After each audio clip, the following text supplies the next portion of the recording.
Everything you thought you knew about Gen Z and money is a total lie. For years, the narrative about this generation was that they were too distracted, had short attention spans, and they're too broke, or just not serious enough about money. And people say Gen Z needs to be distracted by multiple devices, so maybe I can grab their attention somehow. But then the numbers came out, and I had to sit down for a second because the data tells a completely different story. Gen Z is now driving IRA contributions to record highs, and the youngest adults in the workforce are outpacing every other generation when it comes to retirement savings. If I were in my 20s right now, I would surely be taking notes on what this generation is doing because this might just be one of the smartest money moves a young person can make today. And my 13-year-old daughter even told me the other day that she wants to learn to invest just like me. And I'm a girl dad, and I want what's best for her without handing her everything. And she already has a head start with her 529 and the UTMA account, but that's a video for another day. So let's talk about exactly what's happening here. So Gen Z, according to Pew Research Center, is anyone born between 1997 and 2012. And according to brand new data from Fidelity Investments, Gen Z already made up 34% of all IRA contributions so far this year. And this is more than any other generation, more than millennials, that's me, and more than Gen X, and more than baby boomers. And on top of that, more than 13% of Gen Z workers went ahead and actually increased their retirement contribution rate in late 2025. In fact, January 2026 broke another record, both in the number of people contributing to IRAs and in the total dollar amount going in. And clearly, this is not a fluke. Something is shifting with how young people think about money right now. And most Gen Z I've ever talked to want to retire early, and I mean way earlier than age 62. Now, get this. The oldest Gen Z members are only 29 years old, yet they are already outsaving millennials and Gen X when it comes to IRAs. That kind of behavior shows this is the first generation that has actually realized no one is coming to save them. They're looking at the math and realizing that the earlier they start, the less work they have to do later. And it's a smart move. And honestly, I wish I had that kind of foresight when I was 22 and thinking I was invincible too. But no, I was too busy drinking and clubbing. Now, you might be wondering, why is Gen Z doing this? What changed? And the answer is pretty straightforward when you look at what they grew up watching. For one, Gen Z saw older generations just get crushed by student loans, wrecked by credit card debt, blindsided by inflation, and then reach retirement age without nearly enough saved. And they watched that happen in real time inside their own households. A lot of them already know they cannot count on pensions, and most of them are skeptical about whether Social Security is even going to be there for them in any meaningful way by the time they hit their retirement age.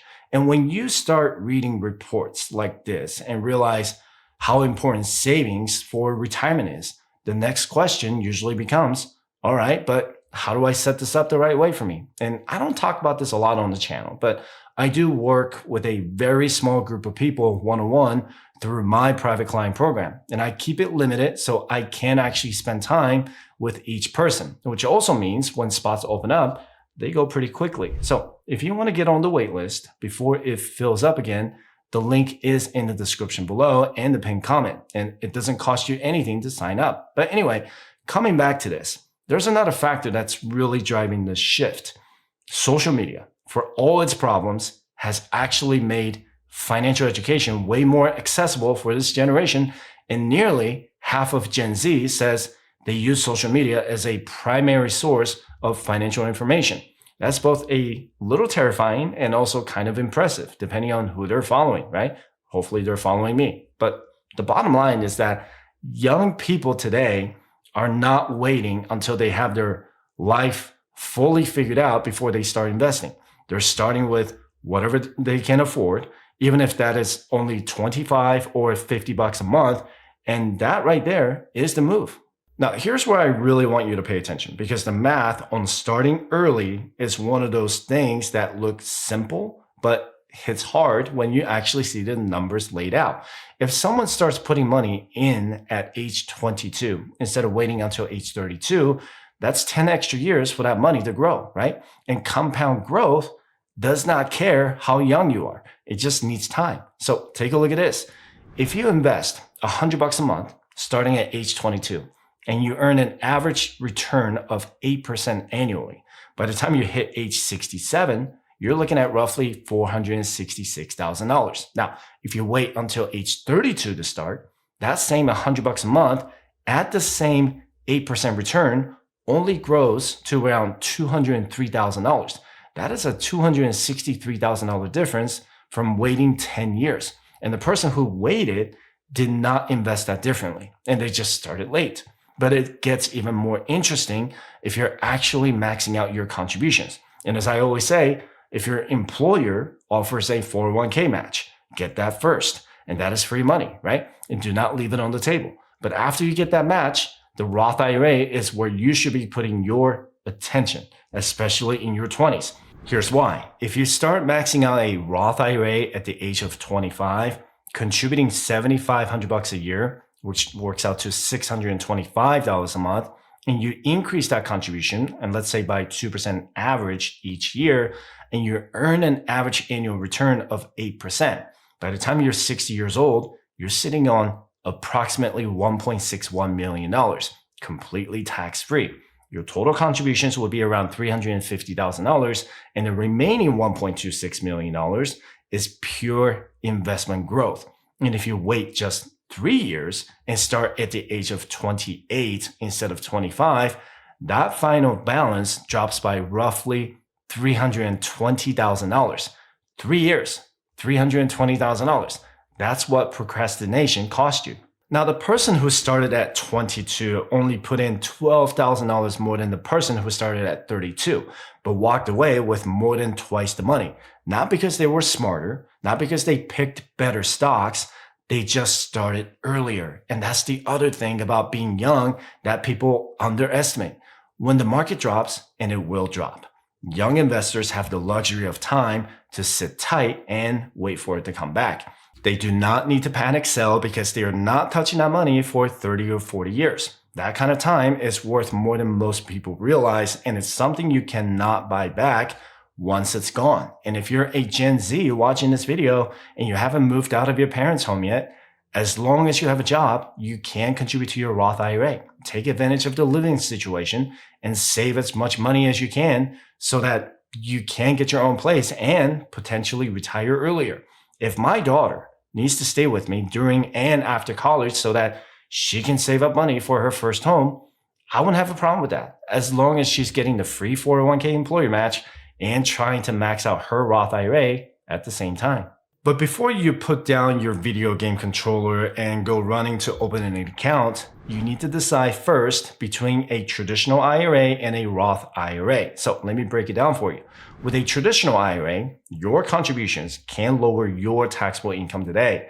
The money grows tax deferred, which means you do not pay taxes on the gains while they're sitting in the account. But when you retire and start pulling money out, that's when the tax bill comes due. It works best for someone who expects to be in a lower tax bracket in retirement than they are now. So if you're a high earner today in your 20s, which is amazing, and you can expect your income to drop significantly in retirement, the traditional IRA makes sense. Maybe it might make sense, but it doesn't make sense almost 90% of the time because in most cases, you're in a low income situation. So let's look at the Roth IRA side. You contribute money that you have already paid taxes on, but then the money grows completely tax-free. And when you take it out in retirement, there's no tax bill waiting for you. And here's something a lot of people do not realize.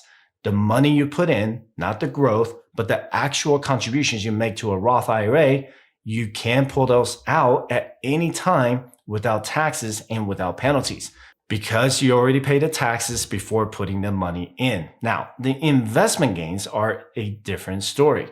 For those, you do have to leave them alone until you're 59 and a half.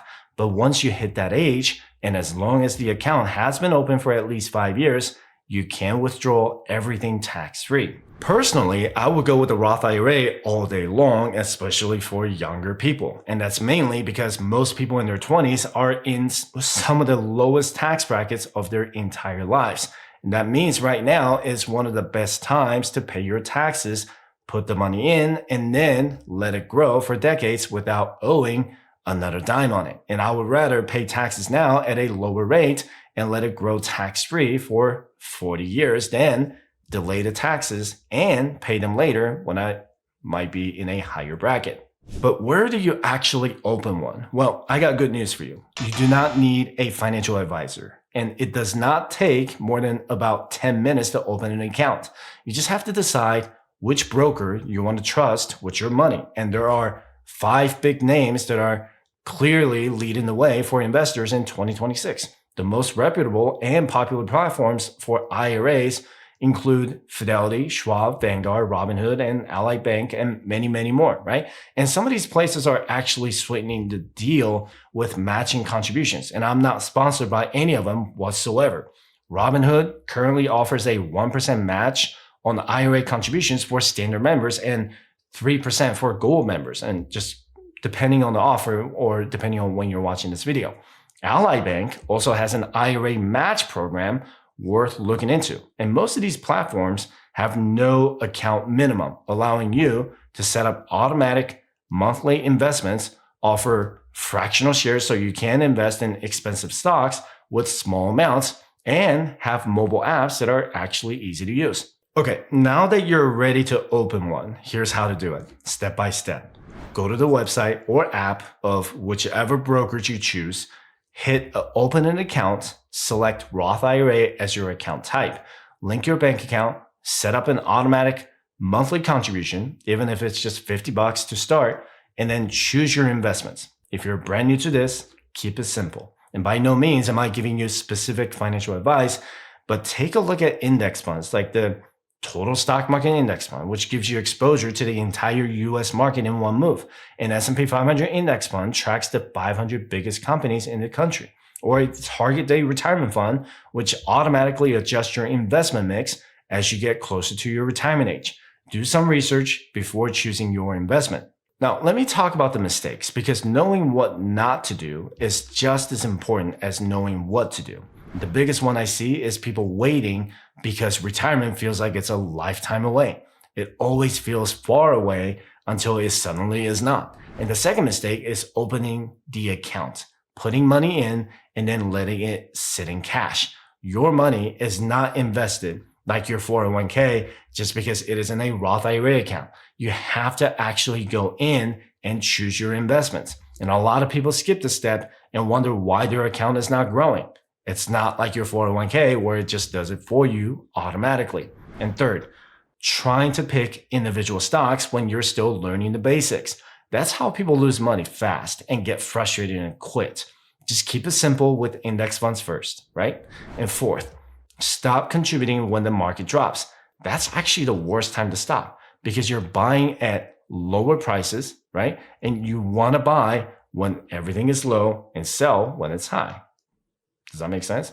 And fifth, not investing when there's extra money. Make sure to include that in your budget as a fixed expense from day one.